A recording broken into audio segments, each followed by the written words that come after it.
This podcast is sponsored by BetterHelp. After experiencing trauma, I went to therapy, and my therapist guided me through a difficult time in my life. They helped me understand what was happening and provided me with tools to cope and find my own strength and resilience. Their experience and compassion were invaluable and enabled me to rebuild my life and move forward. I strongly believe in the power of therapy to help people through difficult times. BetterHelp connects you with a licensed therapist who is trained to listen and give you helpful, unbiased advice. First, you go to their site. You can use my link, betterhelp.com/resilience. You answer a few questions, and BetterHelp will match you to a professional who has years of experience helping people with struggles just like yours. Let BetterHelp connect you to a therapist who can support you, all from the comfort of your own home. Visit betterhelp.com/resilience or choose podcast, then Notes on Resilience during sign up and enjoy a special discount on your first month. No one thing fits all, so it depends on the context. But somebody showing up, honoring themselves and holding themselves to a higher standard has much greater influence on the system. That goes without assigning any agendas, expectations, obligations for anything in return. Hello, and welcome to Notes on Resilience. I'm your host, Manya Chilinsky. My guest today is Glenn Cohen for our new series on the psychology of life transitions. Glenn is a master neurological life coach and the founder of the Center for Neurological Intelligence. We talked about what resilience is and what it isn't. We talked about the role of systems and our organizations in supporting our resiliency and what our responsibility is as individuals to our own resilience. I think you're really going to enjoy this episode. Glenn, I'm so excited to be talking to you today. Thanks for being available. Oh, thank you for inviting me, Manya. I'm so grateful to be here. The first question I start with for everyone, if you could have dinner with any historical figure, who would it be and why? Oh, gosh. There's so many people. It have to be an awfully big table. I'd have to go all the way back to Aristotle. Okay. Marcus Aurelius, George Washington would be phenomenal. Abe Lincoln. Just the people in history whose fingerprint had such a dynamic imprint on the world and who showed immense resilience in the face of the challenges they faced at that time. The resilience came through by them, no matter what the external factors were, they stayed with the belief they could achieve whatever it is they were going for and would not come off of that. Well, if I could make this happen, I would make the biggest table possible so that you could walk around and talk with all of these people. I agree. All of those people that you just listed, I would love to have dinner with them as well. Right. So, Glenn, just to get started, as we are talking about transitions and building resilience and change, how do you find or how do you define resilience? Great question. From my perspective, from the world of neurological intelligence and I define resilience as two things. So when I start coaching with clients, I always begin with education. Most people have no idea about neurological intelligence and how their amazing human system works. And when you break everything down to the base, it's just two things, information and energy. So when I extrapolate that toward resilience, the information part is the language of the belief that you hold as being true. I can do this. Or you have a belief that says, I cannot do this. So we first start with the belief, the language of that. Now we add the energy. So how much energy are you allowing yourself to associate with, I can do this, I will do this? And those two combine with a belief in self tied to what is your purpose? And if it's tied to a purpose, you might as well put it on jet fuel, right? And that combined that, you just have an attitude, just never give up. So that would be my answer, the long-winded answer. That's a great answer. And let me ask a follow-up question, which is, what if someone doesn't feel resilient? Where do they fall on the spectrum? Because I know there are certainly times when I have not felt resilient. Looking back, I realize I was, but not everybody is resilient, or am I getting that wrong? I don't like to use the term wrong or right because that's judgmental. Okay, And so what I would like to do is offer an alternative for the language you just used. please. Resiliency is not a feeling. Resiliency is a concept. Am I resilient? That's a concept. So it's a language pattern, right? It's not an emotion like anger, sadness, fear, shame, guilt, hurt, or joy, love. Yeah.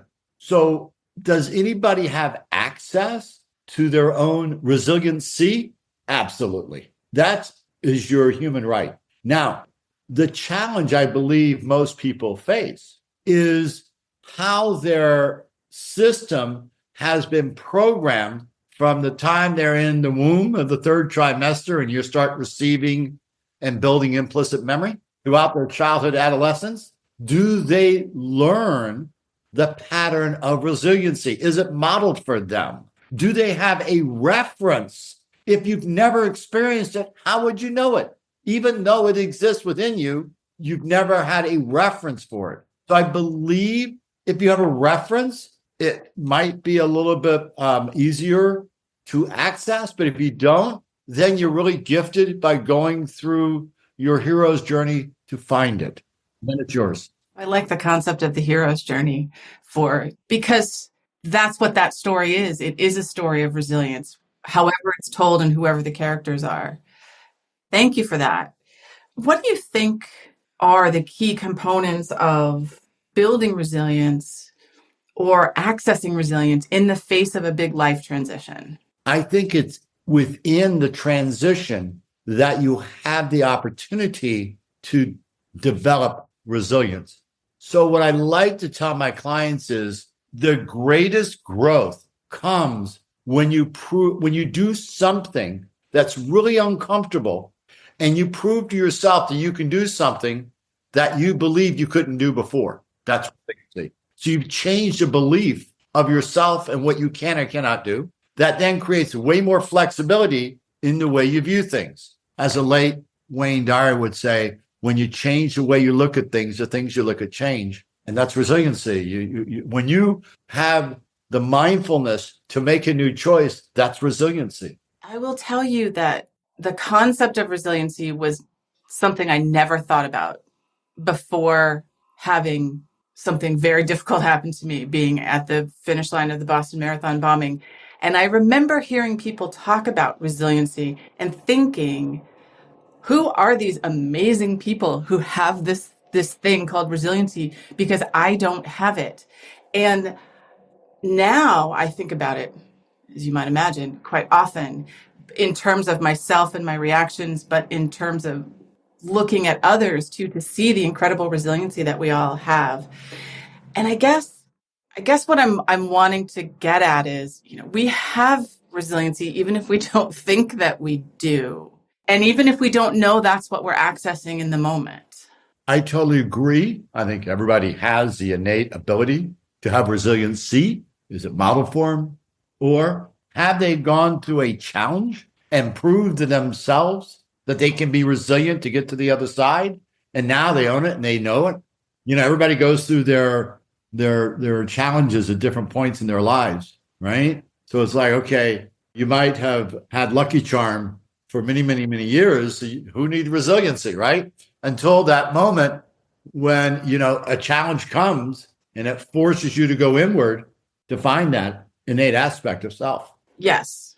Thank you for that. And I guess it's not something we need to actively be thinking about. Am I resilient? We don't have to also be thinking, do I have emotions? It just is part of who we are. But I want to get back. So you said isn't an emotion. And I feel like I've heard so many different definitions of resilience. Why is it something that feels hard to pin down?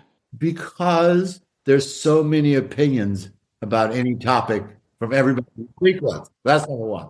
So just purely coming from the world of neurological intelligence and the way I view and teach and work with people, I like to keep things really simple. And we're just two things: energy, information. We are language, we are emotions. All emotion is evoked by meaning. How you make sense of something will dictate the energy that's derived from that process. So, resiliency, if I say to myself, when I went through my dark period of 98 to 2003 that led to me going on this journey, there was so much resiliency. I have no idea where it came from. I just know I had it, and I was not going to give up until I got and figure out why I went through what I went through. And then once I understood my purpose, it went on jet fuel to do everything I did to get to where I am talking to you today. It was the purpose, it was the meaning I assigned to it that generated the emotion of what is, when you break the word emotion, is energy, emotion.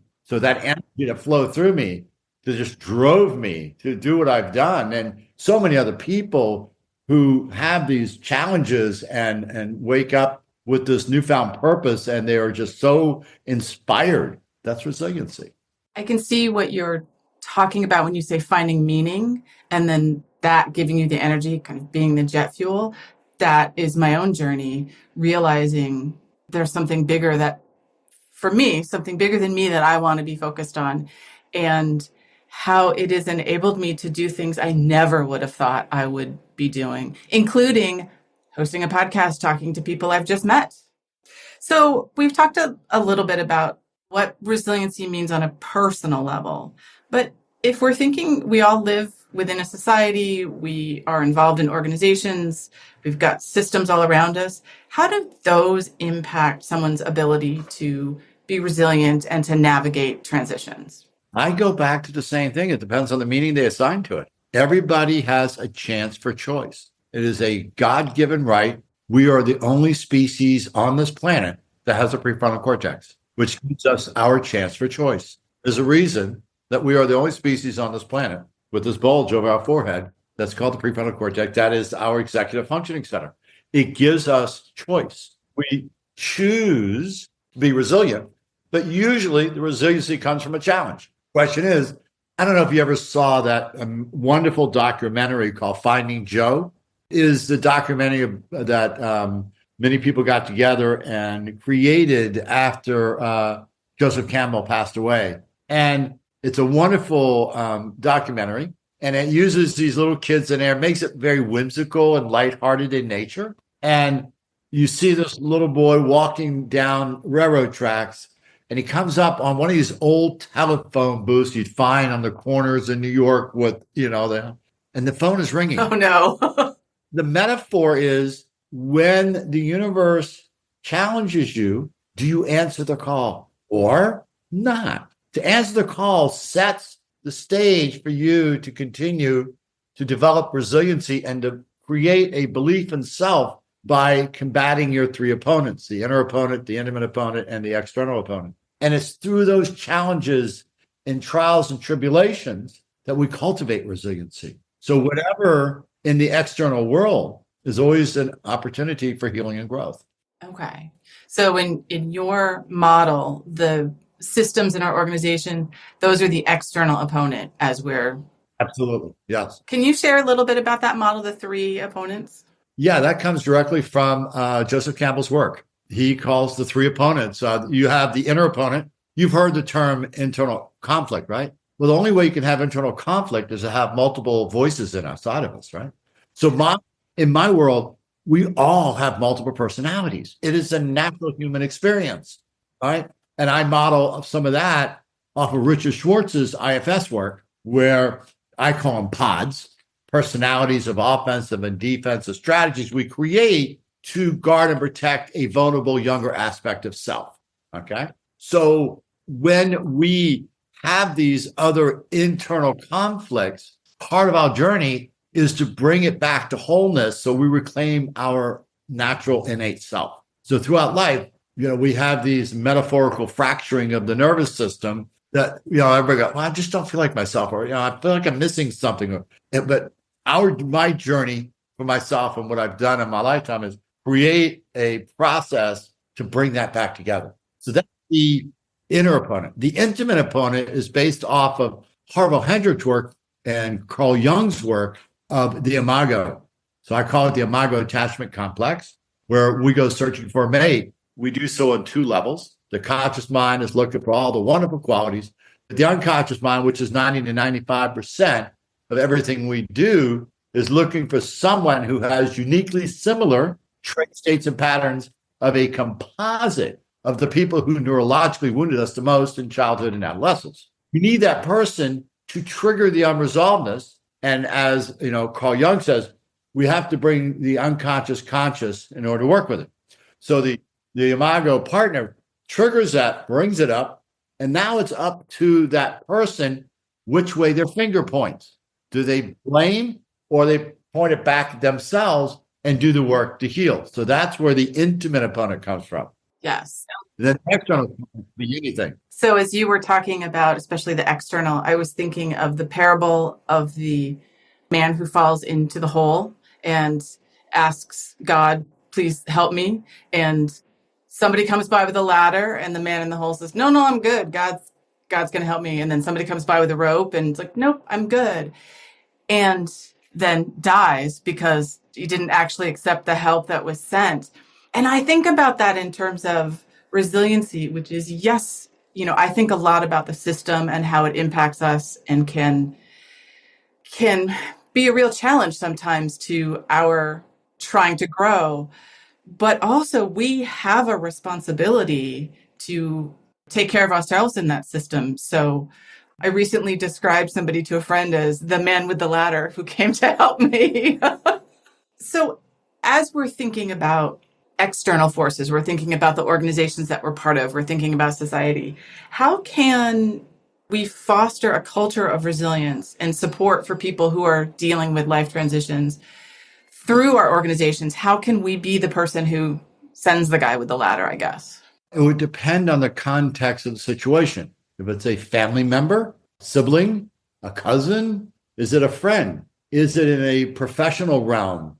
Is it in a governmental realm? Each one is, every situation is evaluated its own merit. So it's no one thing fits all. So it depends on the context. But somebody showing up, honoring themselves and holding themselves to a higher standard has much greater influence on the system. That goes without assigning any agendas, expectations, obligations for anything in return. So when you could show up as your best self as best you can, because we're all imperfect, that unconscious influence will have the greatest impact on whatever societal structure that you're in, to the degree that it's possible, depending on how far out it is. Oh, I like that. So one does not have to be an official advocate and be making phone calls to try to make change in order to really make change, just being authentically resilient and interacting with our systems. Depending on the values that you display. So I have an acronym because I'm an acronym junkie. The highest level of showing up, I call it HAVOR, HAVOR, being honest, authentic, vulnerable, open, and real. When you show up that way, 93% of how people make sense of us is nonverbal, not words. And so much of that nonverbal, I believe, this is my postulation, is mirror neurons picking up vibrational energy. So when we show up in that standard, people might not cognitively be aware of it, but unconsciously, they're picking up on it. That's where we have influence. When you go back and you study like Dale Carnegie's book from the 1930s, How to Win Friends and Influence People, it's all about the unconscious mind. It really is. He was way ahead of his time. He was. I like that you brought in the mirror neurons. I like that about us as humans, that connection we make with each other, even when we don't know we're doing it. In my mind, it's the mirror neurons picking up. If somebody's really resilient and they have this amazing resilient energy, it's going to spread, right? Now, people can not accept it. That's their choice. But in general, that's your greatest opportunity for influence. Thank you for that. So as we're we're getting close to the end here, and as we're thinking about life transitions and the psychology of these transitions, what are some common barriers that people face? And I know that there is many different kinds of transitions as probably there are people. So I know it's going to be hard to say one thing, but what are some barriers that people face when we're thinking about resiliency and facing these big changes that we all experience? I would say, if I put it all into one big bucket, an anchor of awareness would be, what's the locus of your focus? Now, to explain that, we'll use the metaphor of a lighthouse. So if I'm in a life transition and I'm looking toward where that transition is heading to, and I point my light, which is the locus of the focus, and the particle beams inside the light is the language I'm using to narrate the story of to myself of where that I believe that transition is heading me. And if I'm pointing south into a storm, I'm going to attract in that which matches it. It's not going to serve me. It's going to cause me to suffer. So I'm not going to have a very empowered transition. If I am mindful of how my inner world works and I work hard to make sure my language matches what I want versus what I don't want, I focus on getting my needs and connection significance met within self. And I really focus on creating an internal narrative that matches what I do want. I believe the transition will be quicker, smoother, and more empowered, which is what we can hope for. Now, as you're talking, I'm thinking to myself, I am someone who is very introspective. I spend a lot of time thinking about things and how to say things and how to communicate things and what do they mean. Not everyone lives in their head the way that I do. So everything you're saying to me makes sense as I'm going through a transition to kind of maybe be thinking about some of these things. But I don't think everyone approaches the world the same way. What if someone isn't as introspective? Is a transition going to be harder for them? Or do we need to bring them over to the side where they're spending a lot of time thinking that meta level? Actually, I don't want them thinking too much. It's overrated. I want them being, not doing. There's a beingness to it. Now, you can decide on your strategy. Then once you decide on the strategy, just apply it moment to moment, moment to moment, moment to moment. There's not much thinking to it, right? Keep it really simple. And the more simplistic, the better off it is. Yes. So it's really, I have a sign. I have two rooms at my office, and the first room and the second room is my meeting room. I have a sign that says, please leave your brain at the door. So that should tell you everything you need to know about me. I think I need a sign like that. Right. Well, if you look at the unconscious mind, which is, 95% of everything, there is no analyzing, logicalizing, or rationalizing downstairs. None. So when we go upstairs and play that game, it's really mostly these pods that have various voices that we go up there and play tiddlywinks with. And we waste a bunch of time playing some chess match that never can win. Right. We get lost in the corn maze. Lost in the corn maze. I think that is the quote from the podcast episode. I love it. Just because personally, I so often get lost in the corn maze. And now I'm thinking about it differently. Well, it's a pattern when people go through intense challenges. It is innate for the human system to go into hypervigilance to manage and control their environment, and which is fine in that moment.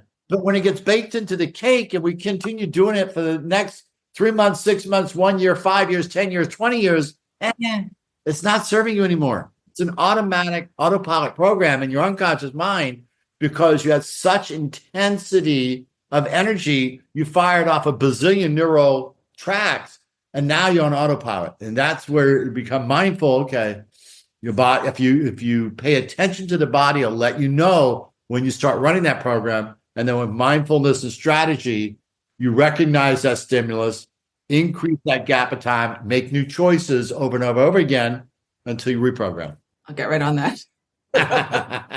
So, Glenn, we are at the end of our time, but for a final question, is there anything I didn't ask you that you wished I had asked you about the psychology of life transitions? And how would you answer it? Oh, gosh, I think you asked some phenomenally great questions. The only thing I would probably add, or maybe just re-emphasize, is never give your power away for your chance for choice. Your choice of how you assign meaning and make sense to the present moment is always, always, always your choice. And it's either one or two directions, empowered or disempowered. That's it. So many people get into a pattern of giving their power away with disempowerment, and they put themselves in a victim role to whatever, whomever, and they can stay stuck there. And if you believe you're a victim, then you really don't believe you have a chance for choice, which means you'll never get resilience.